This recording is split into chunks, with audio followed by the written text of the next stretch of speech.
3:19, why should husbands not be bitter against their wives, causes me to wonder why Paul would say don't be bitter when he could have said many other things. He could have said, well, don't be ticked off at your wife, or don't be disappointed, or don't be isolated from your wife. I mean, he could have filled in the blank there with 1,000 things, but he says don't be bitter, and I have to suspect is because there could be more of a tendency to be bitter than a lot of other things that husbands could be toward their wives. And so Paul, puts us on notice about that.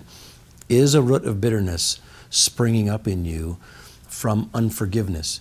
Because sinners marry sinners. That's what we do. And when a man marries a sinful wife, which is what Jesus will do in marrying the church, though he will beautify her in the end, there's a lot to forgive then. And some of that sin might even be against the husband. And so as the disciples said to Jesus, should we forgive 7 times? Thinking that they're being generous, he's saying, nope, you're just getting started at 7, 70 times 7. Or a root of bitterness will harden you towards your wife, which is the opposite of husbands, love your wives as Christ loved the church and gave himself for her. Bitterness tends not to give itself.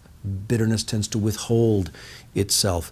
And if husbands are going to be like Jesus, we need to forgive over and over and over and keep coming toward her, keep initiating with self-sacrificing love that costs us something, and do it for joy, not out of, well, I got to be like Jesus towards my wife. No, this is a privilege. God has given this wife to me so that I would exemplify Christ Jesus, and so this is my privilege to love my wife. And we earthly husbands, we sin against our wives just as much, so bitterness is on their end too. But Paul gives special attention to the husband, says, watch out, husband.